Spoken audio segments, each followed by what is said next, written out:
इनके द्वारा बताया गया कि एक मकान गिरा है और उसके आसपास के 3 अन्य मकान हैं जिनको क्षति पहुंची है।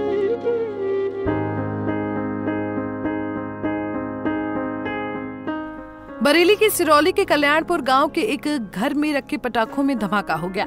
धमाका इतना जबरदस्त था कि पूरा घर उड़ गया। इतना ही नहीं, धमाके में अगल बगल के घर भी धराशाही हो गए। इस हादसे में 5 लोगों की मौत हो गई और 6 से ज्यादा लोग घायल हैं। धमाके की सूचना मिलते ही पूरा प्रशासनिक अमला मौके पर पहुंच गया और राहत बचाव कार्य शुरू किया। मलबे में दबे शवों और घायलों को बाहर निकाला जा रहा है। घायलों को रामनगर PHC भेजा गया है। शाम लगभग 5:30 बजे हुए बम धमाके में करीब 6 मकान जमींदोज हो गए। मौके पर ही 3 लोगों की मौत हो गई थी। थाना सिरौली अंतर्गत कल्याणपुर गांव में एक मकान के गिरने की सूचना प्राप्त हुई थी।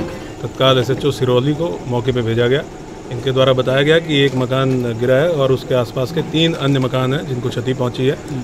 लोगों के द्वारा बताया गया कि कुछ लोग घायल हैं जो मलबे में है, तो तत्काल पुलिस की मदद से अन्य थानों की फोर्स भेजी गई। SDRF की टीम को रवाना किया गया और गजेटेड ऑफिसर्स को मौके पर भेजा गया। पुलिस ने 5 लोगों को जो घायल थे उनको अस्पताल भेजा है। 3 लोग हैं जिनकी डेथ हो चुकी है, 3 महिलाएं हैं जिनकी डेथ हो चुकी है। उनकी शिनाख्त 2 लोगों की शिनाख्त कंफर्म हो गई है, एक की शिनाख्त अभी कराई जा रही है। जो घायल हैं उनका उपचार वर्तमान में जिला अस्पताल में चल रहा है। वहाँ पे SP सिटी और CO सिटी की एक टीम, CO फर्स्ट की एक टीम लगाई गई है ताकि उनका उपचार अच्छे से हो सके। बताया जा रहा है कि एक घर के अंदर पटाखे बनाए जा रहे थे। पुलिस के अनुसार एक व्यक्ति जिसका नाम नासिर है वो अपने ससुराल में पटाखे बनाने का काम कर रहा था। उसी से धमाके हुए हैं। धमाके के बाद वहां पटाखों की बारूद और रद्दी मिली है।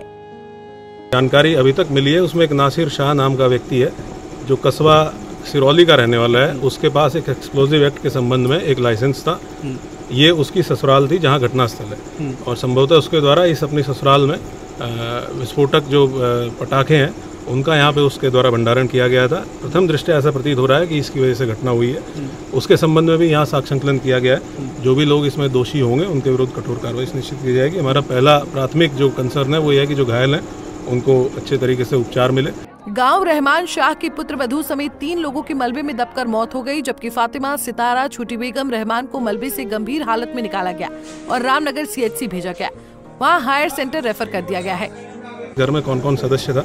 कुछ लोग हैं जो आसपास के घरों में यहाँ रहते थे, लेकिन अभी यहाँ से मौके पे मौजूद नहीं है क्योंकि जो यहाँ पे अवैध पटाखे मिले हैं उनके संबंध में भी जो कार्रवाई की जानी है, मुकदमा लिखा जाना है। हो सकता है उसके डर से कुछ लोग भाग गए, लेकिन उनको भी उनसे बातचीत करके ये जानने का प्रयास किया जा रहा है कि इसमें टोटल सदस्य कितने थे, क्योंकि जो परमानेंट रहने वाले सदस्य हैं वो संख्या कम थी, लेकिन जो नासिर शाह और उसका भाई नाजिर, इन दोनों के परिवार यहाँ आए हुए थे। आज गांव के जो लोकल लोग हैं उन्होंने बताया कि कल ये लोग इस घर में आए थे और ये कस्बे के नाम से इनका लाइसेंस है, जो विस्फोटक पदार्थ का लाइसेंस है, लेकिन इनके द्वारा यहाँ उसका भंडारण किया गया था। तो ये भी हम लोग जांच कर रहे हैं कि क्या ये कल ही लेके आए थे, इस जो सामग्री लेके आए थे वो कल लेके आए थे और कौन कौन परिवार के इनके सदस्य हैं जो इनके साथ कल यहाँ पे आए थे, जिसकी वजह से कैजुअलिटी जितनी 3 और 5। नासिर का पता चल पाया है कि उसका भाई कहाँ है और ये दोनों लोग कहाँ है?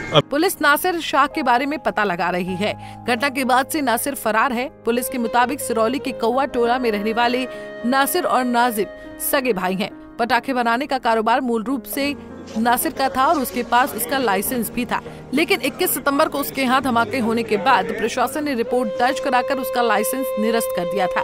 नासिर ने इसके बाद भी पटाखे बनाने का काम बंद नहीं किया। बताया जा रहा है कि नासिर के भाई नाजिम ने कल्याणपुर में अपने ससुर रहमान शाह से बात की और उसके बाद दोनों भाइयों ने पटाखे बनाने का काम ससुराल में शुरू किया। लोगों का कंसर्न था वो घायलों के उपचार का था, उनको भेजा गया है और नासिर के बारे में पता चला है।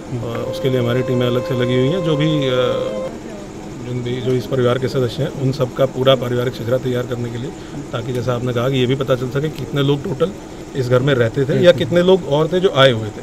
तो ये तो परिवार के सदस्य बता सकते हैं कि कितने लोग बाहर से आए हुए थे। गाँव वालों से हम लोगों ने सबसे बात की है, उन लोगों ने जो भी सूचना बताई है कि कितने लोग यहाँ थे, कितने मौजूद थे, उसको एक एक को तस्दीक किया जा रहा है। सर सिर्फ क्या ये पटाखों का ही मामला है या इसमें कुछ और सस्पिशियस आपको लग रहा है, और कितनी क्वांटिटी थी विस्फोटक की, इसको लेकर अभी कुछ निशान? क्वांटिटी तो जब हम लोग डेब्री यहाँ से हटा लेंगे और जो हम लोगों को एविडेंस मिलेगा उसके बाद ही इसको स्पेसिफाई किया जा सकता है कि कितनी क्वांटिटी थी। लेकिन मौके से पटाखे बरामद हुए हैं, जो लोकल स्तर पर पटाखे बनाए जाते हैं वो बरामद हुए हैं, जिससे ये स्पष्ट है कि क्योंकि जो पटाखे बरामद है वो इस्तेमाल होते हैं, त्यौहार पे इस्तेमाल होते हैं, तो उन पटाखों को यहाँ पे बनाया जा रहा था, ये स्पष्ट है, जिसकी वजह से घटना हुई है। इसके अलावा अभी अन्य कोई महत्वपूर्ण चीज़ तो नासिर अपनी ससुराल में आके माना जाए कि यहाँ पर आके ये पूरा सारा काम। रहमान शाह के रिश्तेदार नाजिम और नासिर सिरौली में रहकर आतिशबाजी का काम करते हैं। रहमान शाह अपने यहाँ चोरी छिपे आतिशबाजी बनाकर उन्हें देता है। मंगलवार शाम करीब 5:30 बजे आतिशबाजी में तेज धमाका हुआ, की वजह से घर मलबे में ढेर हो गए। वहीं घटना में पुलिस की भी लापरवाही पाए जाने पर वरिष्ठ पुलिस अधीक्षक अनुराग आर्य ने इंस्पेक्टर सिरौली रवि कुमार को लाइन हाजिर करने के साथ सीओ मीरगंज गौरव सिंह के विरुद्ध जांच का आदेश दिया है। दोषी पाए जाने पर उन पर भी कार्रवाई होगी। इसके अलावा सिरौली कस्बे के इंचार्ज देशराज सिंह, हल्का incharge Nahar Singh, head constable Surendra Kumar और सिपाही अजय कुमार को निलंबित कर दिया गया है। पंजाब केसरी टीवी के लिए बरेली से जावेद अहमद की रिपोर्ट। हमसे जुड़े रहने के लिए हमारे YouTube चैनल को सब्सक्राइब करें और नई वीडियो की नोटिफिकेशन के लिए बेल आइकॉन को दबाएं।